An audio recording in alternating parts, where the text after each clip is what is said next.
विद्युत चुंबकीय प्रेरण में जब किसी कोई बंद परिपथ हो या कोई कुंडली हो, उसके पास किसी दूसरे चुंबक को लाते हैं तो वह क्या होता है, उसमें धारा प्रवाहित होता है, जिसको फैराडे साहब ने बताया था कि इसमें विद्युत वाहक बल उत्पन्न होता है। शायद यही कल का टॉपिक था कि जब भी किसी कुंडली के पास किसी बाह्य चुंबक को लाया जाता है तो उसमें एक चुंबकीय क्षेत्र होता है। उस चुंबकीय क्षेत्र के कारण क्या उत्पन्न होता है, विद्युत वाहक बल, और उस विद्युत वाहक बल के परिणाम स्वरूप हमारा प्रेरित धारा उत्पन्न होता है। और प्रेरित धारा के साथ साथ उसमें जो प्रेरित धारा होता है उसके अंदर जो आवेश होता है उसको बोलते हैं प्रेरित आवेश।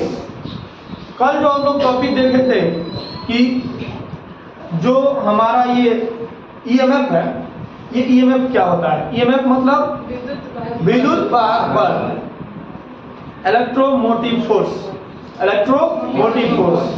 तो थोड़ा सा कल का क्लास रिवीजन कर लेते हैं और फिर आगे की तरफ बढ़ते हैं।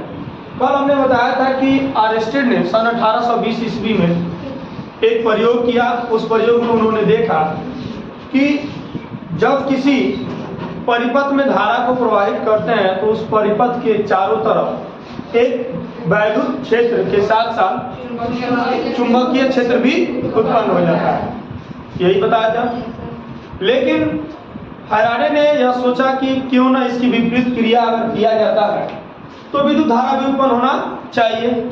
तो क्या होगा कि उन्होंने फैराडे, जिनका नाम पूरा नाम था माइकल फैराडे, सन 1831 ईस्वी में अपना एक सिद्धांत प्रस्तुत किया। उस सिद्धांत को प्रस्तुत करने से पहले बहुत सारे प्रयोग किए और प्रयोग में उन्होंने देखा कि एक कुंडली को लिया और उस कुंडली में को बंद कर दिया, पूरा कुंडली को, और उसमें एक गैल्वेनोमीटर लगा दिया। ठीक है, एक कुंडली लिया और कुंडली को पूरा सर्किट को पूरा किया और उसमें क्या लगा दिया, गैल्वेनोमीटर। उसके बाद क्या किया कि उन्होंने एक चुंबक लिया और चुंबक को गतिशील किया। गतिशील करने का मतलब क्या है, जब तक इस चुंबक को तुम लोग इधर उधर नहीं करोगे, जब तक इसको गति में नहीं लाओगे, तब तक इसमें धारा प्रवाहित नहीं होगी। क्योंकि जब हम चुंबकीय क्षेत्र को, इसके जो फ्लक्स है, कल फ्लक्स के बारे में बात किए थे, जो चुंबकीय फ्लक्स है जब तक इसमें परिवर्तन नहीं करेंगे तब तक इसमें ईएमएफ यानी ई नहीं उत्पन्न होगा। और जब ई उत्पन्न नहीं होगा तो प्रेरित धारा भी उत्पन्न नहीं होगी। तो जो माइकल फैराडे ने क्या किया, इस चुंबक को कभी पास लाए और कभी इसको दूर हटाए। जैसे इसको पास लाए और उसको दूर हटाए तो उन्होंने इस गैल्वेनोमीटर में कुछ विक्षेप देखा। ये इसकी दिशा कभी इधर जा रही थी तो कभी इधर लेफ्ट और कभी राइट, कभी लेफ्ट और कभी राइट जा रही थी। तो उन्होंने अपना एक सिद्धांत प्रस्तुत किया और कहा कि जब भी किसी कुंडली में उसके चुंबकीय फ्लक्स में परिवर्तन करते हैं तो उसमें एक ईएमएफ यानी वैद्युत वाहक बल उत्पन्न होता है। और यही वैद्युत वाहक बल के कारण एक प्रेरित धारा उत्पन्न होती है, जिससे क्या बोलते हैं, प्रेरित धारा।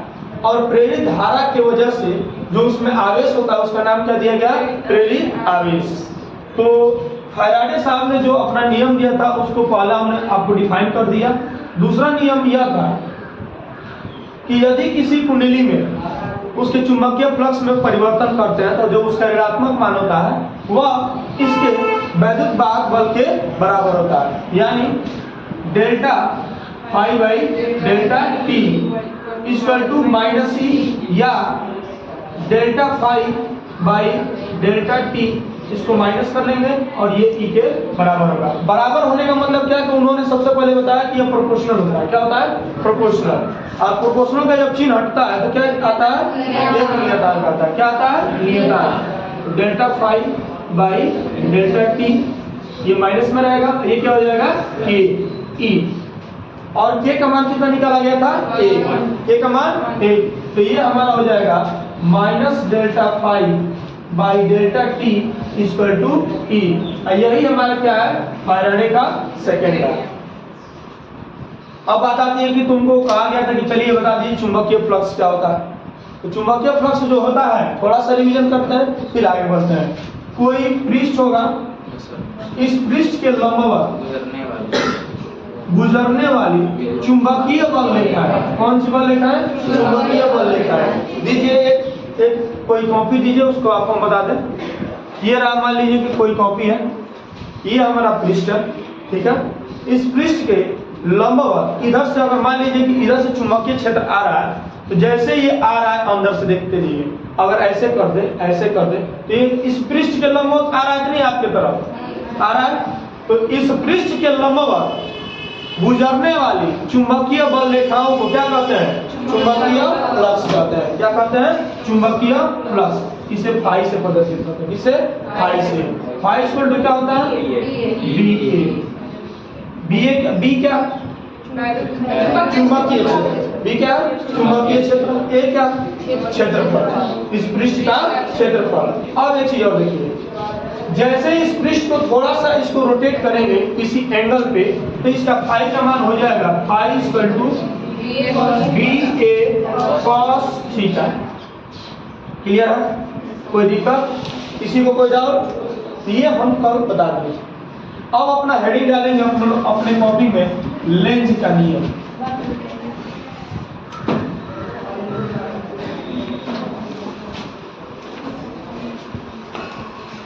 इसका नियम डालेंगे, लेंज का नियम। चलिए हेडिंग डालिए फटाक से, लेंज का नियम। बहुत ध्यान से सुनिएगा, लेंज का नियम क्या होता है और बात नहीं करेंगे। चलिए देखिए, लेंज का नियम क्या कहता है, बहुत ध्यान से सुनिए। फैराडे ने जो नियम अपना प्रतिपादित किया था कि जो इस कुंडली में अगर इसका चुंबकीय फ्लक्स में परिवर्तन करते हैं, तो चुंबकीय फ्लक्स के परिवर्तन का जो ऋणात्मक मान होता है वो किसके बराबर होता है? विद्युत वाहक बल के बराबर होता है। तो लेंज ने इसी नियम को, इसी चीज को थोड़ा सा कुछ सुधार करके अपने चीजों में व्याख्या कर दिया, अपने बातों में व्याख्या कर दिया। कैसे किया?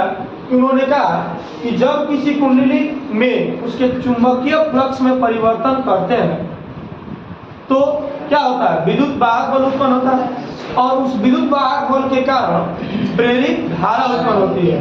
ये विद्युत वाहक बल और प्रेरित धारा जिससे उत्पन्न हुआ है उसके कारण का क्या करता है? विरोध करता है। और यही क्या हमारा लेंज का नियम। तो लिखिए लेंज का नियम, डालिए लेंज का नियम। क्या लिखेंगे बताइए? लेंज के नियमानुसार, लेंज के नियमानुसार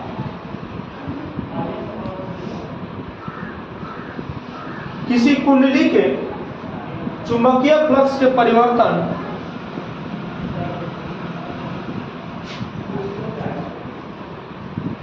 किसी कुंडली के चुंबकीय फ्लक्स में परिवर्तन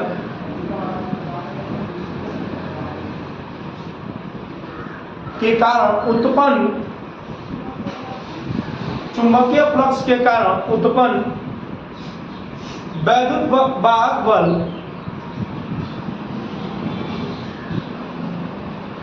तथा प्रेरित धारा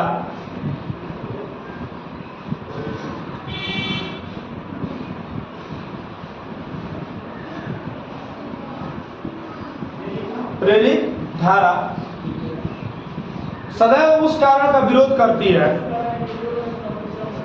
सदैव उस कारण का विरोध करती है जिससे वह उत्पन्न हुई हो।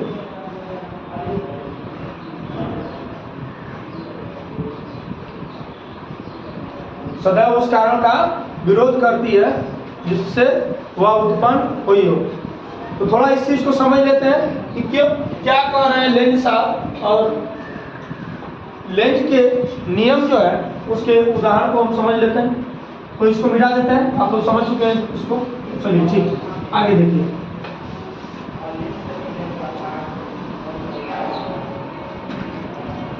आप लोग बताइए, मान लीजिए कि यह कोई कुंडली है, इस कुंडली में गैल्वेनोमीटर लगा है, इसके बगल में एक नॉर्थ और साउथ का 2 ध्रुव वाला एक चुंबक लगा दिया। इस चुंबक को जैसे इसके पास लाएंगे तो क्या उत्पन्न होगा इसमें? विद्युत वाहक बल। विद्युत वाहक बल के साथ साथ जो क्या उत्पन्न होगा? प्रेरित धारा। और प्रेरित धारा के अंदर आएगा क्या? प्रेरित आवेश। ठीक है, लेकिन एक चीज बताइए आप लोग, यदि इस चुंबक को गति न कराया जाए तो क्या इसमें विद्युत वाहक बल उत्पन्न होगा? जब तक इस चुंबक को गति न कराया जाए तब तक इसके चुंबकीय फ्लक्स में परिवर्तन नहीं होगा। कैसे नहीं होगा? तो ध्यान से सुनो, यदि इसका चुंबकीय फ्लक्स रेखाएं जो है, चुंबकीय बल रेखाएं है, जब इसको पास लाएंगे तो इस कुंडली में चुंबकीय बल रेखाओं की संख्या क्या होगी? बढ़ेगी। और जब चुंबकीय बल रेखाओं की संख्या बढ़ेगी तो इसमें विद्युत वाहक बल उत्पन्न होगा। और यदि इसको स्थिर रख देंगे तो इसमें चुंबकीय बल रेखाओं की संख्या नहीं बढ़ेगी। और जब नहीं बढ़ेगी तो क्या होगा? ये जो हमारा चुंबकीय फ्लक्स जो होगा ये परिवर्तन नहीं होगा। और जब चुंबकीय फ्लक्स परिवर्तन नहीं होगा तो मालूम है कि इसमें विद्युत वाहक बल उत्पन्न नहीं होगा। लेकिन यह विद्युत वाहक बल जिससे उत्पन्न हुआ है उसके और इसमें जो प्रेरित धारा है सदैव इसके कारण का क्या करती है? विरोध करती है। विरोध करने का मतलब क्या? यह चाहती है यह कुंडली कि यह जो चुंबक है ये मेरे पास न आए। और न आने के लिए क्या हो सकता है?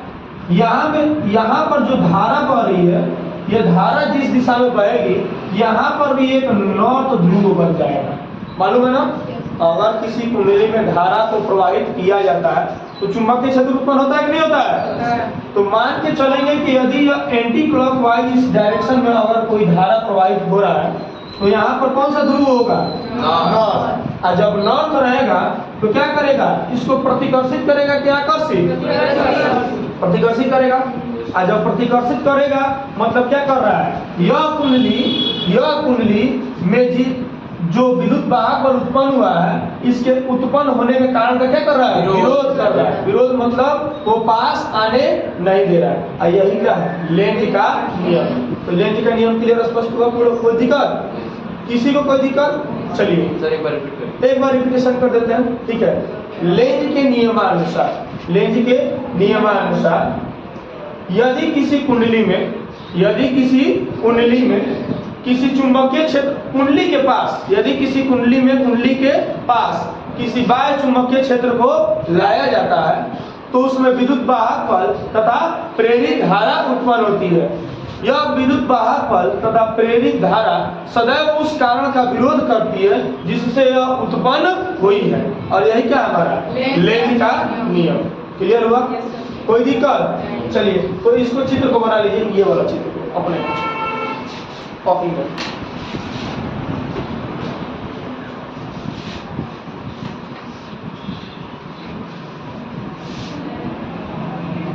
एक बार परिभाषा आप लोग बोल दीजिए तो थोड़ा।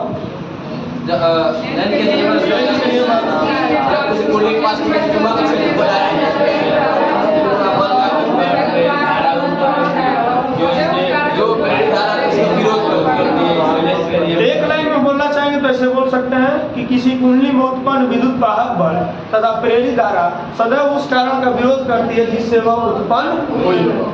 समझ में आया? कोई दिक्कत? चलिए अब